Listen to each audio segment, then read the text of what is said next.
How's it going, guys? Chat's here, and today we're going to be looking at my yellow-blue Bandori build. This is a build I've been working on and off for the past several months, but around the start of September I settled into a build that I felt was solid, and today I'm going to be showing you guys that build. Some of you might recognize this deck from a couple tweets that I've posted where I played this deck at locals. I posted the full list on one of those tweets, but for today's video I wanted to go a bit more in-depth and explain my thought process behind how I built the deck and what goals I'm trying to achieve in my games. Also, a couple quick shoutouts. First of all, Mike, aka Fine Thai Cuisine, for letting me borrow like half the deck.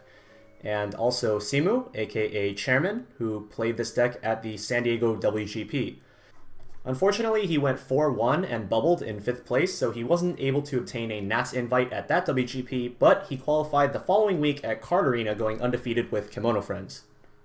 Anyways, let's just get into the deck. So the idea behind building the deck was to try to find a list that could use 2-1 Sayo, so I'll start by explaining what that card does.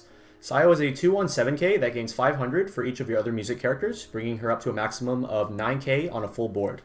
She has a climax combo with a book climax at the start of your encore step. If you have the book climax in your climax area and Sayo is in the front row, and all of your opponent's front row slots are either empty or have a reverse character, perform Fever. Fever is a climax combo mechanic exclusive to Bandori that has the same activation condition as 3-2 Joker from Persona 5. There are 5 Fever characters in Bandori, each with a different effect. Sayo's Fever, when activated, lets you search your deck for up to 1 music character and add it to hand. Then choose a music character from Waiting Room and put it into stock. Then choose one of your other music characters and give it 1000 power until the end of the opponent's next turn. She's a pretty strong mid-game option that can replace the stock used to put her into play while simultaneously searching your deck and buffing your board. Since her power is quite high, she can sometimes just survive into your next turn to use her climax combo ability again in order to get a large amount of stock and hand size. Since Sayo is a level 2 combo, normally that would mean sacrificing either your level 1 advantage combo or your level 3 finisher. In my deck building process, I looked for double climax combos that worked with both a level 1 and a level 3. An earlier deck that I tried used 1-0 Ron and 3-2 Mocha with Gold Bar. This build uses 1-0 Kokoro and 3-2 Hagumi, which combo with a wind trigger. 1-0 Kokoro has 4-5 base power and gains 1k during your turn. She has a climax combo with a wind.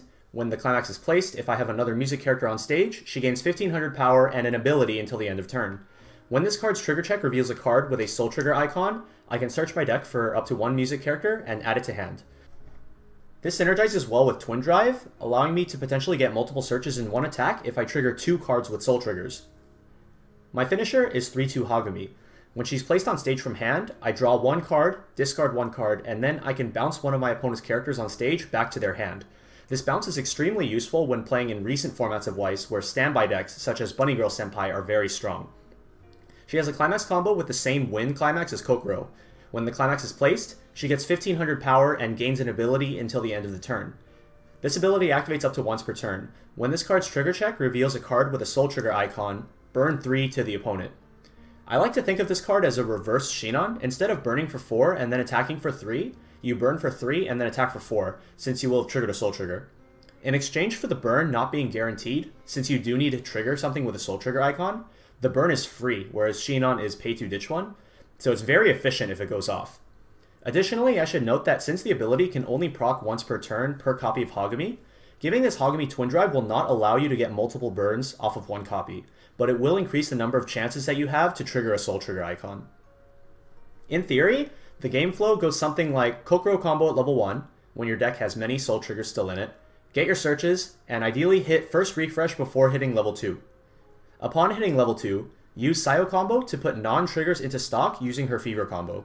This sets up your second refresh with lots of triggers and as few non-triggers as possible, which will let you get your Hagumi burns as well as mill higher numbers for Kokoro Musashi. Lastly, before we get into the rest of the list, I want to mention the 00 Michelle Brainstorm. She's a pay 1 rest 2 salvage Brainstorm, but she also has a climax combo with the wind climax. When it's placed, I choose one of my music characters and give it plus 1000 power and Twin Drive until the end of turn. This obviously helps the Kokoro and Hagumi to activate their abilities more consistently. Now let's get onto the list itself. The ratios for this deck are 17 level 0s, 11 level 1s, 6 level 2s, and 8 level 3s, and of course 8 climaxes.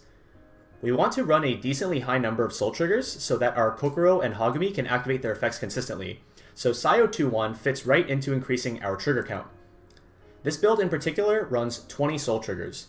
As for the color ratio, this deck runs 16 blue, 33 yellow, and 1 green. Starting with the zeros, I play 4 copies of the marker Chisato.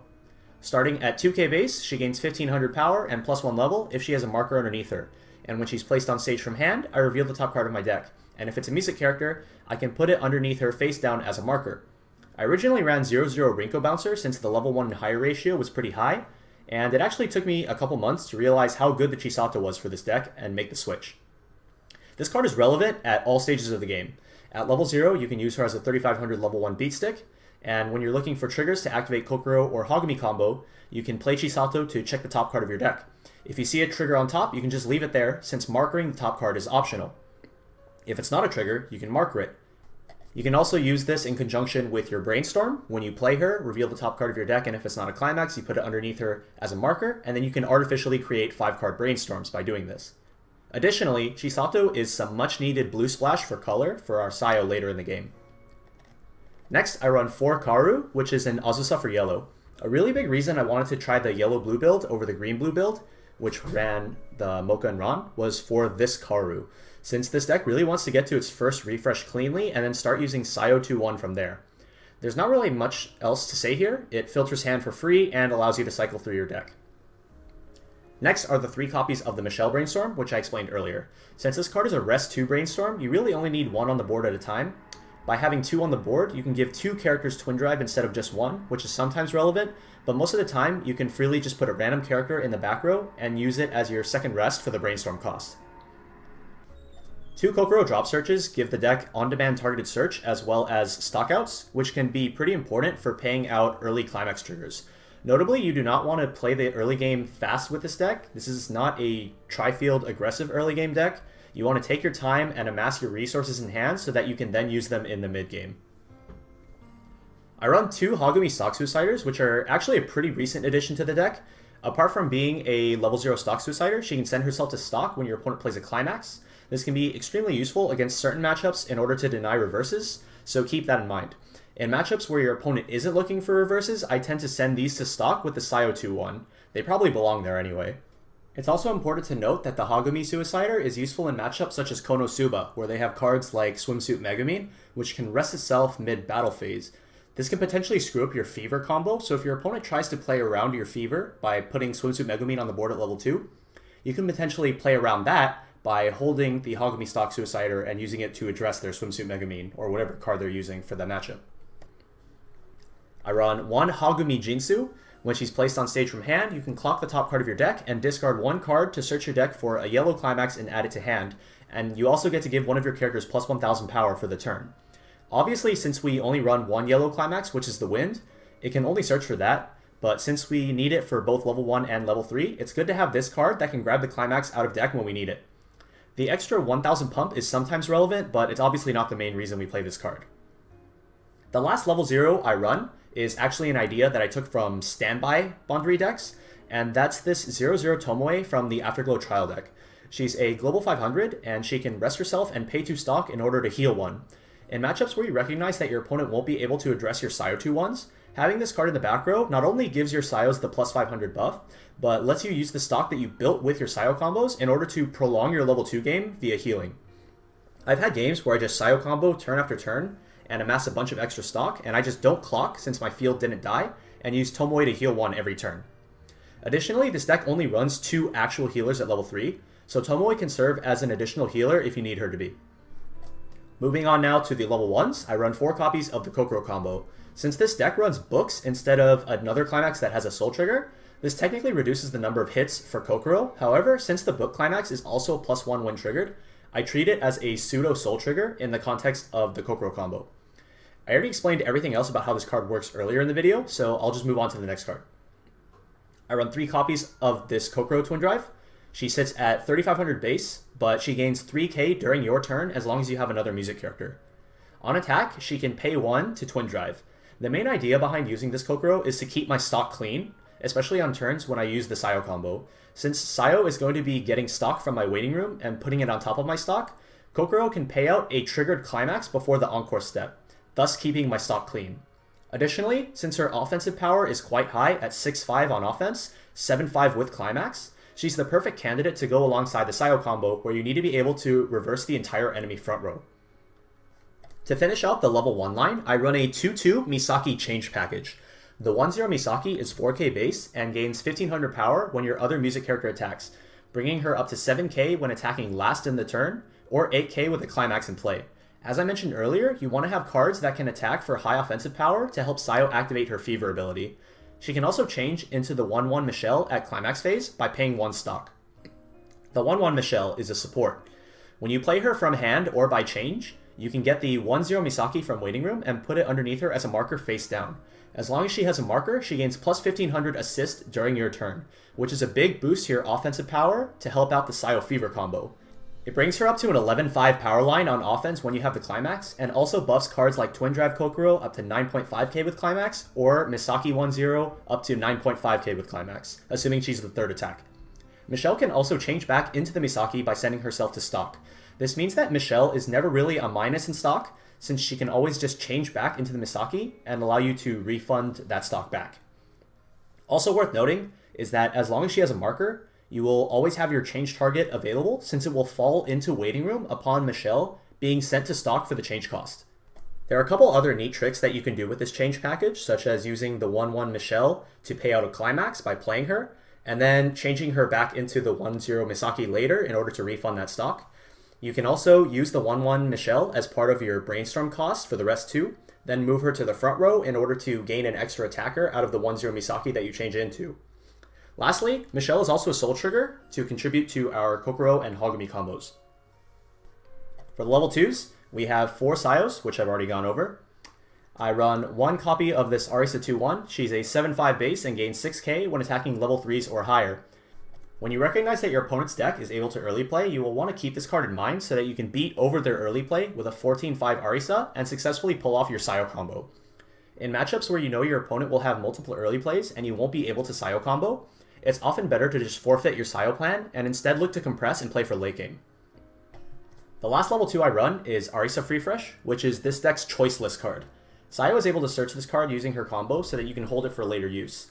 Typically, the time I end up using the Freefresh is if my deck state is unfavorable after a level 3 finisher turn, since your board will typically stay alive and allow you to counter. Hogumi, Kaoru, and Arisa level 3s inherently have high offensive power, letting them beat over things, and Hogumi's on-play bounce can get rid of higher power cards. At level 3, I only run 3 copies of the Hogumi, and the reason I only run 3 is because you don't want to try to use more than like 2 of this card for your finisher turn, since they rely on soul triggers to use their ability. If you trigger on one of the Hogumis, this means that all subsequent copies have a lower probability of triggering a soul trigger and activating their burn as well. To supplement the endgame, I run 2 Musashi Kokoros. A typical finisher board will usually be like 2 Hogumis and 1 Kokoro, or 1 Hogumi and 2 Kokoros. Obviously, the Kokoro's second ability is not used in this deck since we don't run the climax. I run a 1 of Kaoru for her top check X. This is extremely useful for digging in the late game for win climax or whatever I might need for the endgame. She's also quite big on offense with a base 9-5 power, gaining 500 per other music character during my turn, getting up to 11.5k, allowing her to beat up a lot of level 3s. She also has an early play condition, but we can't utilize it in this deck due to not running the Kanon Amagi. I used to run a 3-2 Lisa over this since she has top check 3 and also an on-attack burn to help out the endgame, but when I switched from Rinko bouncers to Chisato markers in the level 0 line, I felt I didn't have enough Roselia discard targets to make it work, so I switched over to the Kaoru. I think it was the right choice. The last level 3s I run are 2 Swimsuit Arisas. She's a healer with 9k base power and gains 500 per other music character, bringing her up to a respectable 11k power line. She also has a revenge burn ability. During her battle, if my opponent successfully inflicts damage to me, I can pay 2 and discard 1 to deal the same amount of damage back to them.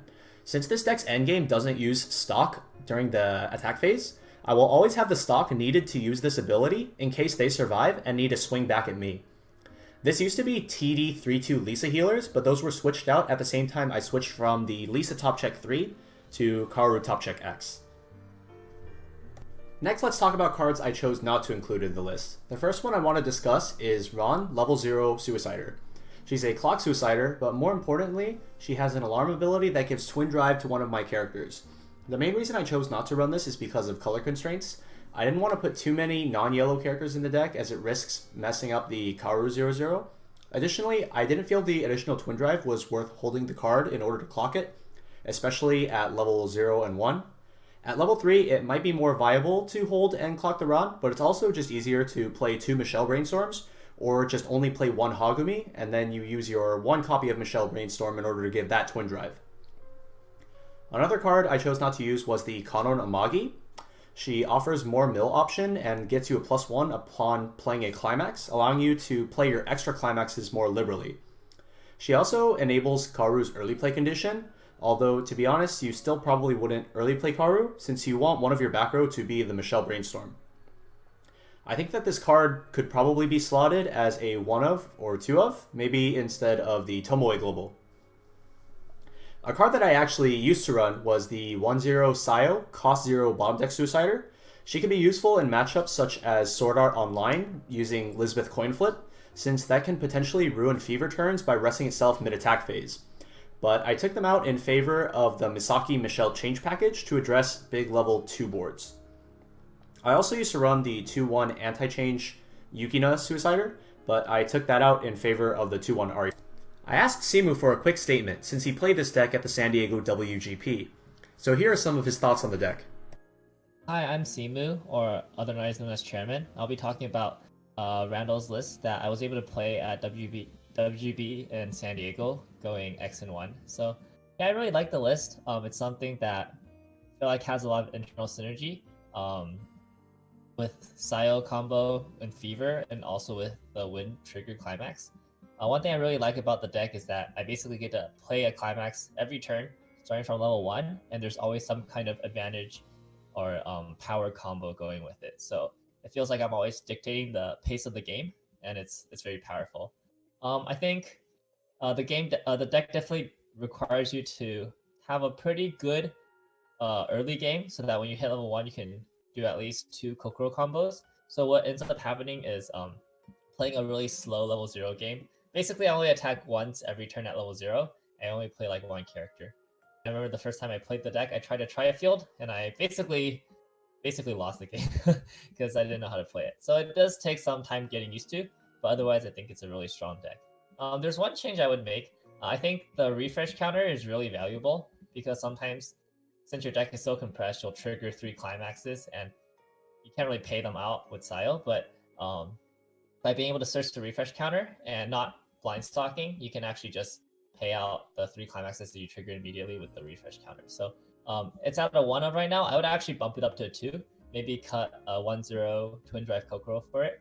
Otherwise though, I think this list is really strong, and all the cards really belong in this list. So yeah, it was really great playing it, and I definitely think it's a very powerful deck, especially in the current meta, with a lot of standby and big targets to blow away with Wind.